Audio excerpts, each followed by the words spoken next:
Kumita eh. Hello, magandang umaga, magandang gabi po.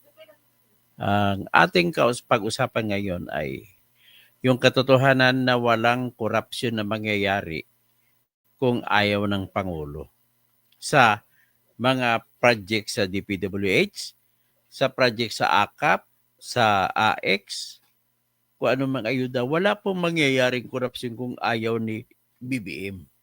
Ito po yung nangyayari dahil gusto ni BBM.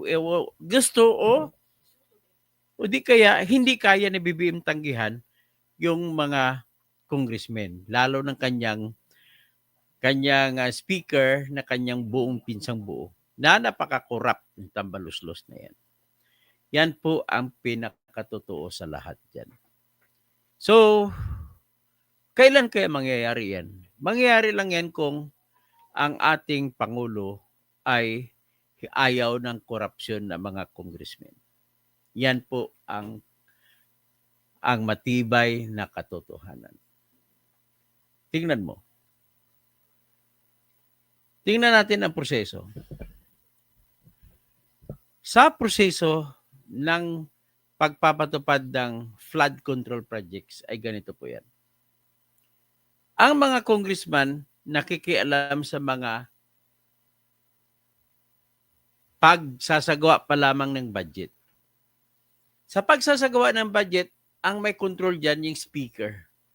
Siyempre, gusto ng speaker na yung majority na congressman ay susuporta sa kanya at para manatili siyang speaker. So para mangyari yung ganon, kailangan pagbigyan niya rin ng congressman na maglalagay ng singit-singit ng pondo sa kanila sa bawat distrito. At yung singit-singit na yan ay siningit na hindi nakalista sa gusto ng Pangulo ng Pilipinas na mangyari kung ano ang ibabudget niya. Kumbaga lumalabas ngayon na si BBM ay isang Pangulo na kulang ang willpower, kulang ang bakal na kamay. Hindi niya napipigilan ang mga congressmen na magsigit ng kanilang pondo. Ang problema natin, hindi naman pwede magsingit ang mga congressman na maglagay ng singit na may sarili silang magdagdag lang ng gastusin na walang pagkukulang pondo. Kasi po, batas sa ating konstitusyon, pinakamataas na batas ng Pilipinas, na kung magkano lamang ang nilagay ng Pangulo ng Pilipinas na paggagastusin sa susunod na taon, ay hindi pwedeng pataasan pa ng congressman. Pagkos, pag sumingit ng congressman, ibig sabihin nagdadagdag. At pag sigit siya, magdadagdag siya ng budget ng pera, susubra ngayon sa perang sinabi ng Pangulo ng Pilipinas na hanggang dyan lamang gagastusin natin. So para matupad ang gusto ng congressman, ang ibang mga pinanukala ng Pangulo na budget ay tatanggalin. Ipapalit kayo ng gusto ng congressman. So lahat po yan na mga rehiyon na may flood control na gustong gawin ay isisingit nila. Mahirapang umayaw si Speaker. Kasi nga, kailangan din ni Speaker ang buto ng mga congressmen na yun para manatili siyang Speaker. At kailangan din ni BBM ang mga buto ng congressmen para matulungan siya na maimantinin niya yung kanyang magandang pamamalakad at magiging mabango siya sa mga Pilipino. So sa ganong sitwasyon, ibig sabihin po, kung mahina ang ating presidente at takot siya sa mga congressmen, mangyayari ang mga nakawan sa ating mga pundo na gaya ng nangyayari sa AKAP, AX na pinagpapalabas ng congressmen. Paano ba nangyayari yung una tatalakay natin? Sabi ko, mauuna yan sa Kongreso sa paggawa ng pondo. So pagkatapos niyan, pipirmahan ng Pangulo. Ang Pangulo, kung may control siya at kung siya ay galit at kung siya ay matapang, tatanggalin niya ang mga siningit ng congressman at saka senador. Yan ay kumatapang siya. Nang ibig naman sabihin, kung ayaw ng Pangulo ay walang korupsyon sa construction sa DPWH na mangyayari. At kung ayaw din ng Pangulo, wala ring korupsyon na mangyayari sa akap na bubulsa lang nila. Kunwari, ibibigay pero binubulsa lang ng mga congressmen at mga senador. Pati yung AX. Yan po ang ibig ko sabihin na kung ayaw ng presidente, ayaw ng Pangulo, walang mangyaring korupsyon. So bagkos, ang solusyon ay sa presidente. Yan ang pinakasolusyon natin. Tingnan ninyo, sa panahon ni Duterte, maraming pinatay. Gusto ng Pangulo na may mangyari sa kanyang kampanya na laban sa droga, na tumino. Anong nangyari? Tumino. Kaya lang maraming patay. Ang ating kalsada, wala nang mga magnanakaw na gumagala. Wala kang marinig doon na hold-upper. Wala kang marinig doon na snatcher. Marami ka lang narinig na namatay, na pinatay. Wala kang marinig doon na makatulak na naglilipana sa ating mga kalsada. Yan na, hindi pa mga congressmen yan. At higit sa lahat, wala kang naririnig ng mga congressmen sa panahon ni Duterte na nagpakasasa sa AKAP, ayuda, AX. Wala. Panahon ni Duterte, wala kang makita mga flood control. Ang anak niya lang si Pulong ang meron. Pero at least yung ibang congressman, wala. Diyan mo makikita ang pagkakaiba kung ang Pangulo natin ay matibay. Ang Pangulo natin ngayon ay, ang ilong pa ganun-ganun, no? Takot sa kung ano ipananakot sa kanya ni Romualdez. Bakit siya natakot? Totoo ba na tatakot siya dahil alam ni Romualdez na gumagamit siya ng cocaine? Yan po. So ngayon, tingnan natin ano ba ang proseso sa pagpapatupad ng flood control. O pag-usapan muna natin yung pagpatupad ng AX, AKAP. Paano ba? Kung susundin natin ang batas, ibibigay ng Department of Budget and Management yung tinatawag na order na ipalabas ng pera. At ibibigay yun doon sa Bureau of Treasury. Ang Bureau of Treasury, base sa utos ng DBM, ay ibibigay niya sa opisina kung saan man dapat ibigay. Halimbawa, ibibigay kayo sa DSWD kasi DSWD ang may hawak ng AKAP, AX at saka MAIP. Anong mangyayari? Ito ngayon ang ginawa nila. Si Bongbong Marcos, hindi niya kayang bawalan si Tambaluslos na makialam sa budget. Kasi ang ginawa ni Tambaluslos, ito po, masakit man, pero ito pong katotohanan. Ang ginagawa ni Tambaluslos, nagpapapirma labag siya, kunwari ipalabas, ibigay sa DSWD ang pera galing sa Bureau of Treasury para sa AKAP, AX, at para din sa MAIP at iba pang mga purpose. Lahat ng dumadaan sa DSWD, ibibigay sa DSWD sa utos ng Special Allotment Release Order na ipalabas ng Department of Budget and Management. Pero, takot ang DBM Secretary, takot si BBM kay Tambaluslos. At kung dahil sa takot na yan, ipapalabas na lang na kunwari natanggap ng DSWD at pipirma na lang DSWD na kunwari ibinigay na nila sa mga tao. Pero hindi po nila natanggap sa totoong buhay ang pera. Nandoon na hawak ang pundo ni Tambaluslos. At kung hawak ni Tambaluslos ang pundo, ay natural, hawak niya na sa liig ngayon ang lahat ng congressman, lahat ng sino man ang gusto humingi ng AKAP, AX, MAIP. So tatawag ngayon mga congressman kung kaya iyon ang sinabi ni Benji Magalong na pag sumama ka kay Tambaluslos, meron kang 777. Bibigyan ka ng 7 million AKAP, 7 million AX, 7 million MAIP utupad. Ganun ang nangyari. Kasi hawak niya na eh. Yan ang totoo dyan, pinapirma lamang ang DSWD. Kaya kinumpirma naman din yan ni Toby Chanko na kakampi nila.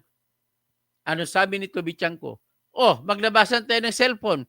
Ito, may tinext tayo, humingi tayo roon. Yan ang katotohanan. Kaya nangyayari po ang korupsyon sa AKAP, AX, at saka MAIP. Ang nangyari dyan, ibibigay ngayon ni Romualdez sa mga congressman na paborito niya. Pag maibigay na yan, ang mga congressman naman na tumanggap na ng pera, sila na ngayon na magsasabi kung ibibigay ba nila o hindi. Sigurado may bibigyan sila kasi sa eleksyon kailangan may bubuto sa kanila. Nabigay, pero imbes na 10,000 ang ibibigay, babawasan nila yun. Ganun po ang nangyari. Ngayon, pupunta tayo sa flood control project. Paano ang sistema pagpapatupad ng flood control projects? Ang gagawin, ang magpapatupad yan, DPWH. So ngayon, proper naman ang nagsasagawa ng bidding DPWH na district engineer. Hinati-hati nila ang flood control projects sa maliitan less than 150 million. Bakit? Anong katwiran? Kasi po, pag lumampas po ng 150 million, ay sa regional director na ng DPWH sa magpapatupad. Ngayon, para may control ang mga congressmen sa ginawa nila sa budget, sa pagpapasok, pagsingit-singit ng budget, hinati-hati nila, ginawa nilang less than 100 million or less than 150 million. Sa ganong paraan, mahati-hati nila at paghati-hati nila, doon ngayon yan ibibiding sa mga district engineering offices. Hindi na sa regional engineering offices ibibiding. Bagkos, ang regional director, wala na siyang ibibiding. Ang may ibibiding yung district engineering offices. So ano ngayon mangyayari? Di magbibiding. Paano pumapasok ang kapangyarihan ng mga congressmen? Ganito po yun, ladies and gentlemen. Ang congressman, kakausapin ng sekreto ang District Engineering Office. Kung anong gusto niya mangyari, ito yung kontraktor na gustong panalunin. Ito ang dapat ang kontrata. Ibigay mo sa akin magkano. Ito naman, si District Engineering Office, hindi papalag. Bakit? Dalawa ang dahilan. Una, pwede siyang mapapaalis sa kanyang pwesto. Sa bulong lamang ng congressman niya. Ang bulong ay pupunta sa kay speaker. Si speaker naman pupunta, tatawag kay secretary ng DPWH. Kaya dahil sa ganon, natatakot ang district engineering officers na matatanggal. Pangalawang dahilan, hindi na kailangan ng mga district engineers na magpapakabayani na umayaw. Bakit? Kasi kung makikiayon sila, tatanggap din sila ng kanilang share. In other words, happy si district engineer, makikiayon lamang siya sa gusto ni congressman, happy rin si congressman, bibigyan siya, at kung ang contractor niya papasok, happy rin ang contractor niya. Pero sa ibang congressmen, sila na yung congressman na kumukuha ng para sa party ng congressman, sila pa rin ang contractor. So, ang contractor's profit mapupunta sa kanila. At hindi lang yan. Sila pa rin ang supplier ng mga materialis. Ganon po ang kalakaran na nangyayari. Bakit nangyayari? Sabi ko nga, natakot po ang District Engineer's Office. Kung ano ang mando ng District Engineer, ng congressman na nakatutok sa distrito, ay yan ang masusunod. Kaya ang problema sa bawat congressional district ay mayroong tinatawag na isang engineering district office. Ganun po nangyari. So ngayon, sabi ko nga, walang kakayahan at takot. May kakayahan pero takot ang district engineer na magreklamo. pwede siyang tanggalin sa utos lamang o sa bulong lamang ni congressman na hingi ng ulo niya kung hindi siya papayag sa gusto ni congressman, tatawag ngayon kay Tambaluslos si congressman. Si Tambaluslos naman tatawag naman kay DPWH Secretary. Ganun po ang ecosystems ng sistema dyan. So ngayon, kung ganon, happy naman ang lahat. Kasi contractor, bata ni congressman yon. Si regional director ay hindi pwede makialam sapagkat mayroon din siya nakalaan para sa kanya. So everybody is receiving. Kaya wala po nangyayari na check and balances. Paano mo i-check? Ang check mo, magbibigay din ng pera sa iyo. Ganun po ang sistema. Pero sa panahon ni Duterte, sabihin na natin mamamatay tao siya. I dare say, ang flood control budget sa panahon ng 2020 ay 90 billion lamang. Napakaliit. Titingnan ko ang flood control management budget every from 2017 up to 2022 during Duterte's time. Yan. Ito.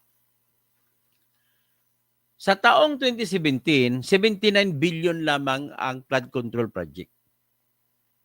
Walang congressman na nag-insert. Kung ano ang budget ni Duterte, yun lang. Ang total budget niya maliit pa.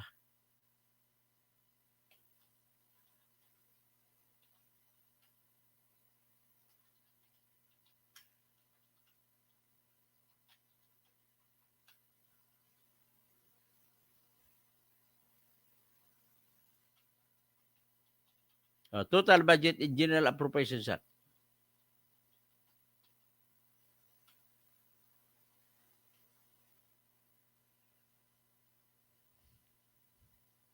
Ito.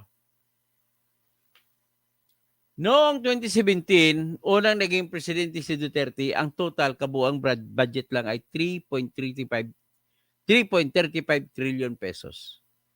Ang pinakamalaki diyan, sektor ng edukasyon, social services, at saka infrastructure. Maliit na ba yan? Sobrang liit. Ngayon, 6.8 trillion. So, 2018, ang budget ni Duterte ay 3.77 trillion lamang. Build pa yan. Grabe. At saka free college tuition. Tapos, 2019, 3.6, bumaba pa, 3.662 trillion. Universal healthcare pa, may infrastructure pa, may continuous pang pre-college tuition, tsaka build. Ang 2020, 4.1 trillion, may COVID response na budget, may health, may social protection na 4Ps. Walang AX, walang AKAP.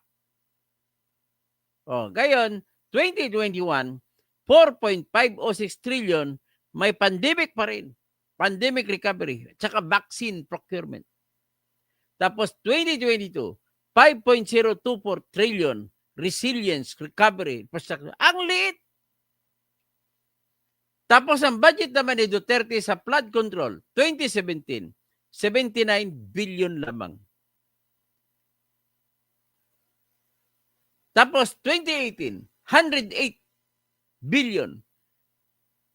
2019, 111 billion. 2020, 115 billion. 2021, 125 billion. 2022, 120 billion. Yan lamang po. At walang sumingit na congressman. Tandaan nyo yan. Walang sumingit. Ibig sabihin po, nasa presidente yan. Ang ngayon, ang kay BBM, tingnan natin ang kay BBM. BBM. Flood control.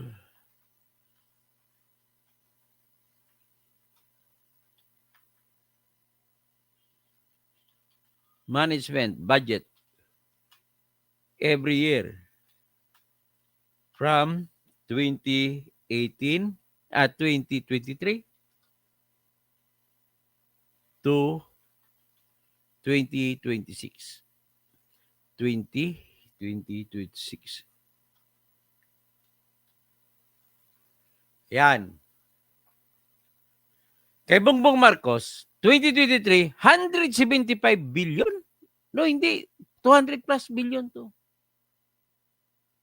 Sa 2024, 248 billion. Sa 2025, umabot pa 350 billion. Na-reduce lang dahil sa veto. 2026, 275 billion ang nakalaan. Makakasama ng mga nakabaon. Ang layo, triple. Doble, triple ang nakadiferensya. Diyan mo makikita ang lahat ng korupsyon ay malaki ang pagbabago depende sa presidente. Sa panahon ni Presidente Digong, walang AKAP, walang AX. 4 piece lang na kiniri-over sa panahon ni Noynoy.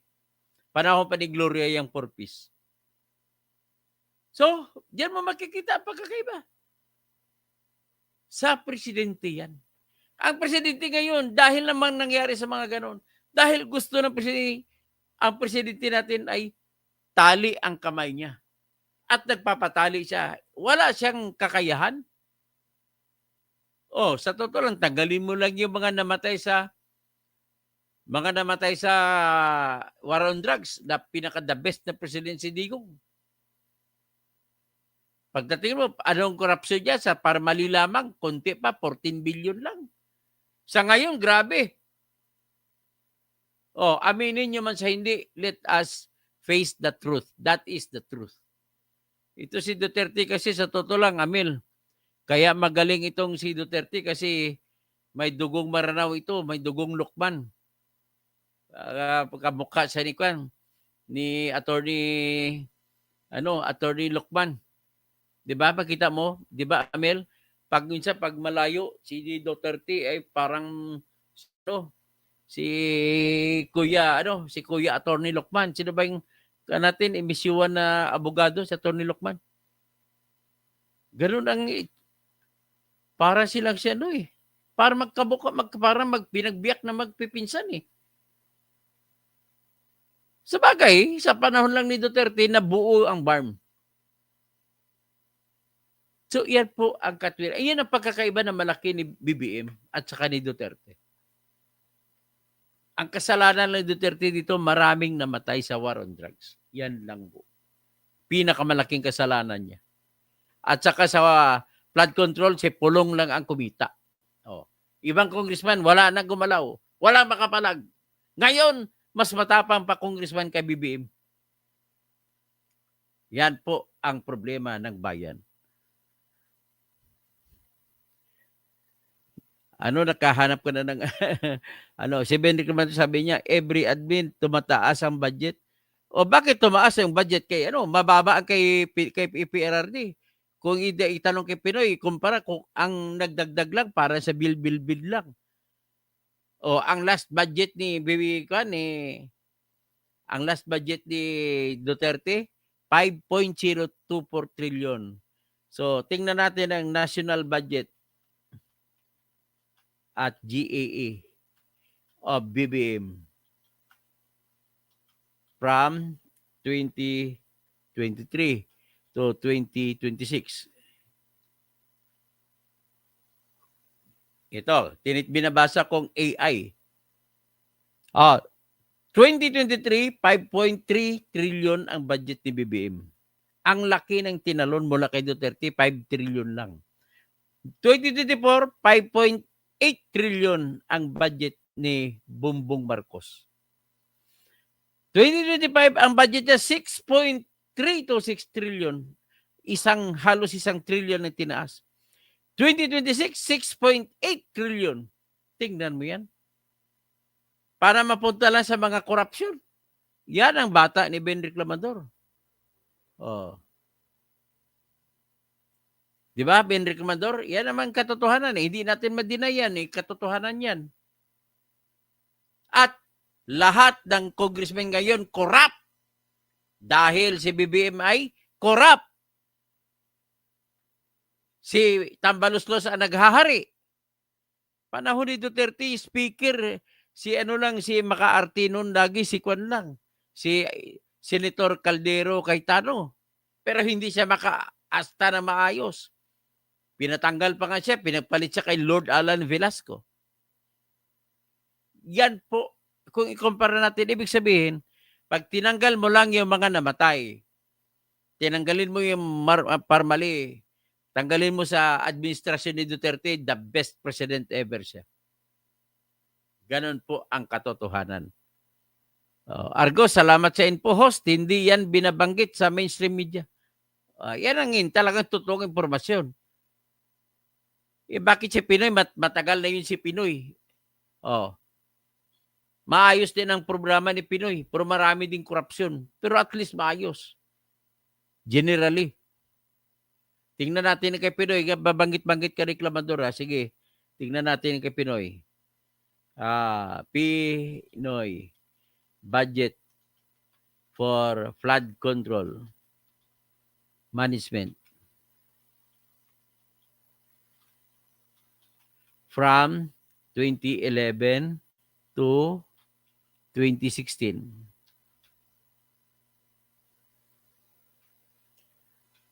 Was Pinoy budget GEA every year from 2011 to 2016. Ito kay Pinoy Ang flood control budget ni Pinoy 2011 5.5 billion, napakaliit. Napakaliit. Modest allocation. 2012 11.6 na doble. 11.6 billion lang. Maliit pa rin. 2013, 13.3 trillion, a billion. Maliit pa rin. 2014, 26.6 billion. Ang para sa major boss sa DPWH, Man's Flood Control Master Plan. Sa master plan, ginastos ang malaking pundo.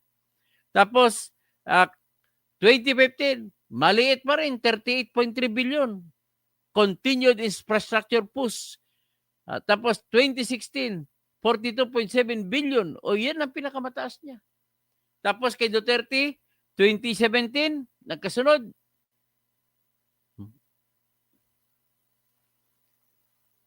Ito. 79. So, 79 billion as against kay Noynoy na 2016,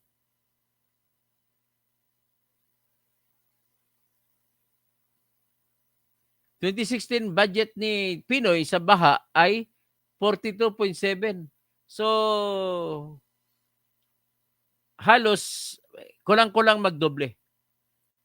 Pero diyan mo nakikita yung power kung ayaw ng presidente na matigas ang presidente ay walang magagawa ang congressman.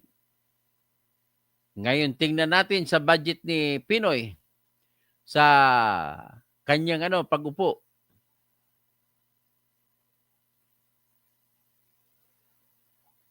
Uh, 2011 budget ni Pinoy, 1.645 trillion. 2012, 1.8 trillion. 2013, 2 trillion. 2014, 2.265 trillion. 2015, 2.6 trillion. 2016, 3 trillion. Ang kay Duterte, 2017,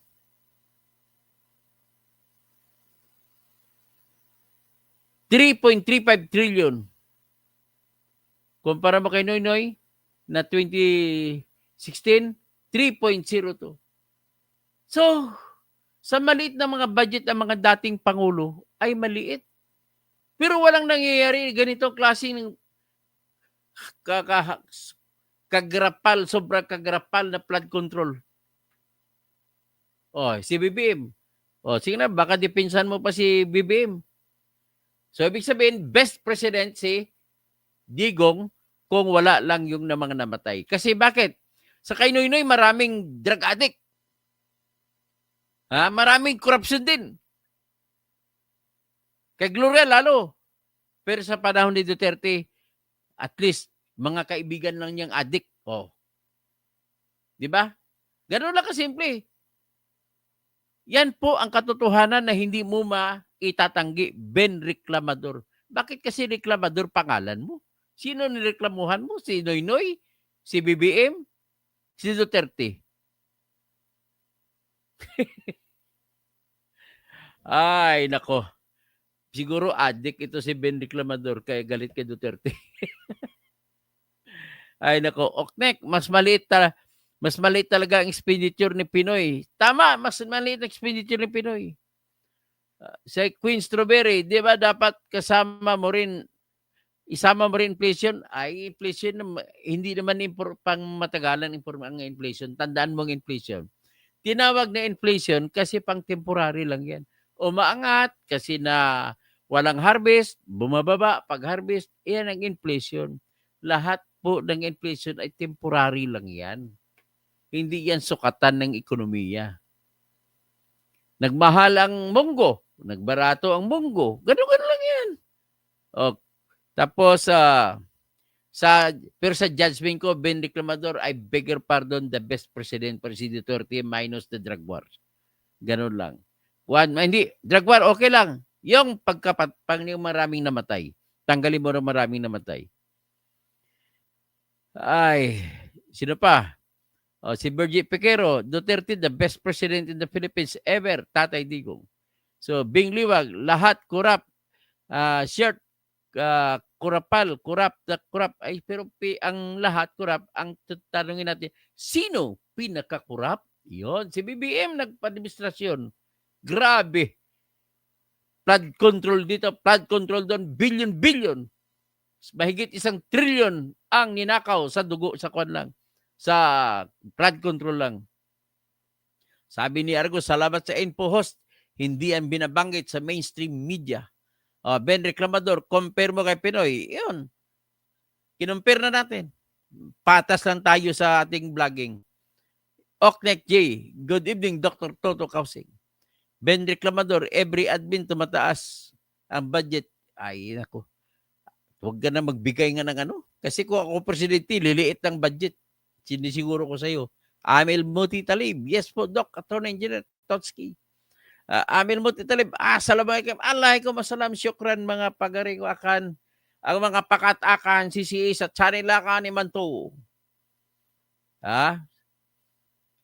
Argo, please share screen host. Ben Reklamador. Hindi ka naman pwede tanggalin sa pwesto mo kung wala kang kaso, mga career officer, yung district. Ay nako, kaya hindi kinakasuhan Ben Reklamador. Ay, ugok ka talaga. Hindi kinakasuhan kasi nagbibigayan, patago. Alam mo naman lahat ng kawatan nagtatago, marunong magtago. Huwag ka na nga mga katwira mo Ben Reklamador. Kaya pangalan mo Reklamador, palitan mo na nga yan. Alam mo Ben Reklamador, ang katotohanan ng buhay, mga kawatan, hindi nagbibigay ng ebidensya. Nag-antay, ang katwira mo, hindi ba ako tatanggalin? Wala. Ay, nako. Walang mangyayari. Tingnan mo yung DA yung nangyari. Hindi mo nahuli na nabigyan ng pera ang district engineer. Pero, ano nangyari? Mga project na hindi na ituloy. Ano ibig sabihin yan? Bingliwag, flood control or flood control. Bernard Magtibay, mayroon din po bang papanagutan si BBM sa nangyari? Yes! Siya ang utak niyan, siya ang matakot sa kanya ang lahat na yan kung magagalit siya. Ganun lang kasimple. Simulan natin sa budget, hindi gagalaw ang congressman ng budget kung ayaw ni BBM. Sa Queen Strawberry, sa bill, mas marami ba talaga nagawa sa Tatay? Yes, marami. Kumpara kay Marcos Sr. Ang Marcos Sr., maraming nagawa niya, mga kurakot. Yan na napakaraming kurakot na nagawa niya. Oknek J, correct. Dr. Kausing, inflation is temporary. Yan. Ayan na lang tayo. Bahala na ha. Basta alam nyo na. Nagsasabi lang ko totoo. Analysis ko lang yung Ben. Kung hindi ka conforme sa aking analysis, okay lang. Walang problema. We are still friends. I love you, Ben Reklamador. At magandang gabi po sa inyong lahat. Hanggang diyan muna tayo. Basta kayang aral sa leksyon dito ay hindi